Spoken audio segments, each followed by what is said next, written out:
معیشت کا رونا رونے والوں، یہ عشق کا میدان ہے، یہ بھوکا لڑا جاتا ہے، یہ فاقہ کشی سے بھی لڑا جاتا ہے، اور کیسر و کسرا کے محلات پہ اسلام کا جھنڈا گاڑ کر بھی لڑا جاتا ہے۔ یہ عشق کا میدان ہے۔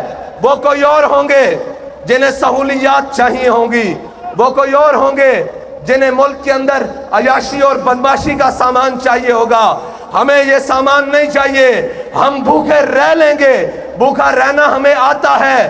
ہم ان کی اولادیں ہیں جنہوں نے گٹلیاں چوس کر جناب بدر میں جا کر لڑا، جنہوں نے روزے رکھ کر بدر میں جا کر لڑا، جنہوں نے خندق میں اندھیری طوفان کے سامنے لڑا۔ ہم وہ نہیں جو موسم کی سختیاں دیکھ کر اپنا موقف اور اپنے راستے بدل دیتے ہیں۔ ہم وہ ہیں جب راستے میں چلتے ہیں تو سامنے منزل قریب آ کر ہمارے پاؤں چومتی ہے کہ یہ وہ ہیں، وہ محمد عربی کے غلام، طلب جس کی صدیوں سے تھی زندگی کو، وہ سوز پایا انہی کے جگر میں۔ یہ ہیں وہ محمد عربی کے غلام جن کو دیکھنے کے لیے زمین اور آسمان منتظر رہتے ہیں کہ امریکہ افغانستان سے بھاگے تو اسلام اپنی پاور رکھتا ہے۔ سارے ظلم و تشدد کے بعد سارے کا جناب ظالم آ کر گھٹنوں میں بیٹھ جائیں اور وزیر آباد میں کہیں کہ ایک مرتبہ معافی دے دیں، ایک مرتبہ ہمیں چھوڑ دیں۔ اب ملک کے اندر آپ آزادی سے سیاست کر سکتے ہیں، ملک کے اندر آزادی سے گھوم لیتے ہیں۔ ہم نے کہا ہمیں یہ آزادی تم بھیک میں نہیں دو، تم روکو جتنا راستہ روک سکتے ہو، ہم تمہارے گھروں سے جا کر اپنا حق چھین لیں گے۔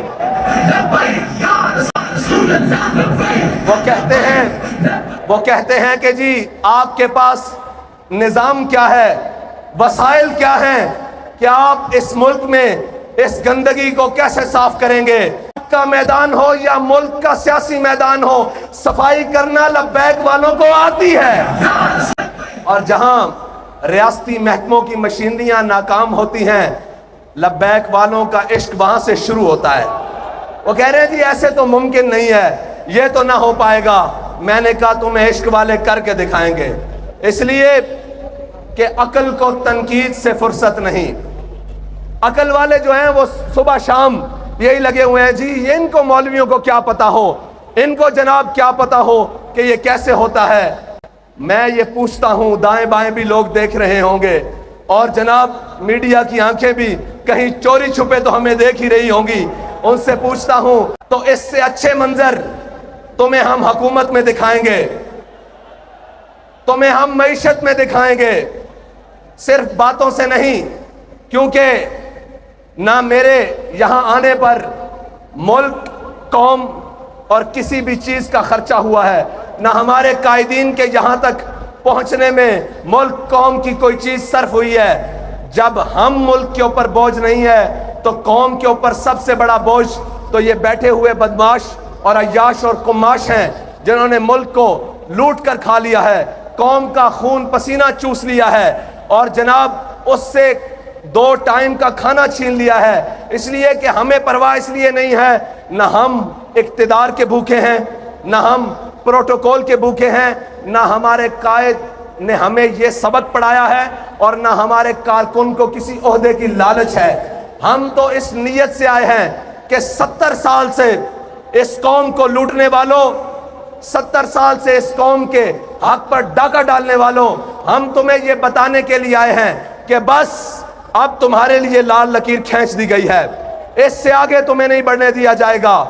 تم نے اور میرے اللہ کی قدرتیں دیکھیں، وہ جسے اقتدار ملا اور وہ جس نے صبح شام دعوے کیے کہ میں یہاں تبدیلی لاؤں گا، پھر اللہ نے اس سے اقتدار تبدیل کیا، اس کو ذلت کے طوق پہنائے، لیکن وہی ذلیل نہیں ہوا جو بار بیٹھے خاموش شیطان، خاموش تماشائی بنے رہے۔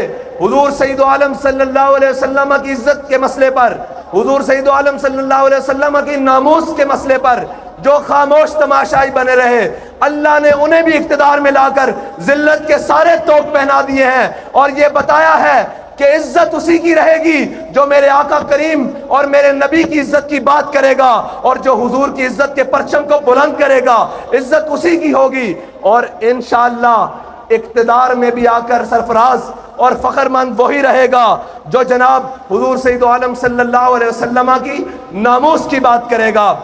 اور ابھی بہت سارے میدان پڑے ہیں. تم یہ کہیں نہ سمجھ جانا کہ ہم 65 کے فرق سے لا کر پیچھے چھوڑنے والوں کو مایوس کر دیں گے. ہم مایوس نہیں ہیں. ہم 313 ہوں تو مایوس نہیں ہوتے. ہم احد میں 70 شہید ہو کر مایوس نہیں ہوتے. ہم خندق میں شکست دے کر کافروں کو مایوس نہیں ہوتے. ہم کربلا میں 72 دے کر مایوس نہیں ہوتے. ہم جیلوں میں جا کر مایوس نہیں ہوتے. زین شہید کو دفنا کر مایوس نہیں ہوتے. ہم یہ بتانے کے لیے آئے ہیں کہ جس گلی میں جاؤ گے, جس نگر میں جاؤ گے, جس کوچے میں جاؤ گے, آگے سے تمہیں لبیک والے ملیں گے انشاءاللہ. آئی ایم ایف کے آگے قوم کو گروی رکھنے والوں, آئی ایم ایف کے آگے قوم کا عزت اور وقار بیچنے والوں, اپنے محلات کو تزئین و آرائش سے آراستہ کرنے والوں, لوگوں کو تو یہ بتایا جاتا ہے کہ جب میرے آقا و مولا صلی اللہ علیہ وسلم دنیا سے تشریف لے گئے, سارے بتاتے ہیں, عمل نہیں کرواتے.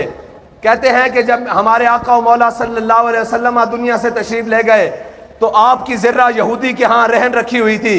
میں نے کہا جب میرے آقا کی ذرہ یہودی کے ہاں رہن تھی, قوم کی عزت اور وقار تو رہن نہیں تھا.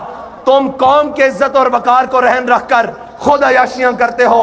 رکھواؤ بلی گالا آئی ایم ایف کے ہاں رہن رکھواؤ, اور اس کے بعد جناب بلاول ہاؤس رکھواؤ رہن, اور جناب اس کی شورٹی پر قرض لو ملک کے لیے. پھر پتہ لگے کہ تم ملک کے خیر خواہ کتنے ہو, تم ملک کے جناب حامی کتنے ہو, تم اس قوم کے کتنے خیر خواہ ہو, تمہیں اس قوم کی ترقی میں کتنی دلچسپی ہے, تمہیں اس قوم کی خیر خواہی میں کتنی دلچسپی ہے. لیکن جن کے وزیر خارجہ بننے کے بعد دورے واشنگٹن ڈی سی اور جناب امریکہ کے ہوں, ان غلاموں کا یہ مسلک ہے کہ ناقص ہے کتاب, سکھاتی نہیں مسلمان کو غلامی کے آداب. اب تو سمجھ آ جانی چاہیے کہ لبیک والے اس ملک سے گندے نظام کو کیسے صاف کریں گے.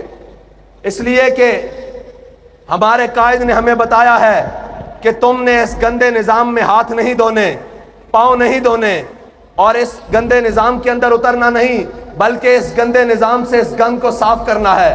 اس کا طریقہ کار ہمارے قائد نے ہمیں بڑا سادہ بتایا ہے کہ کبھی مال و دولت اور کبھی شہرت کے پیچھے نہ بھاگنا, اور کبھی اس اللہ اور اس کے رسول کی بارگاہ سے نظریں ہٹا کر لوگوں کی طرف مت دیکھنا.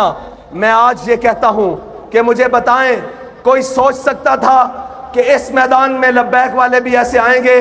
لیکن لبیک والے آئے اپنی عزت گروی رکھوا کر نہیں, آپ کی عزت مزید بڑھوانے کے لیے, اور یہ بتانے کے لیے کہ مر جائیں گے ظالم کی حمایت نہ کریں گے, احرار کبھی ترک روایت نہ کریں گے. نہ ہم شیخ, نہ ملا, نہ مصاحب, نہ لیڈر جو خود نہیں کرتے وہ ہدایت نہ کریں گے.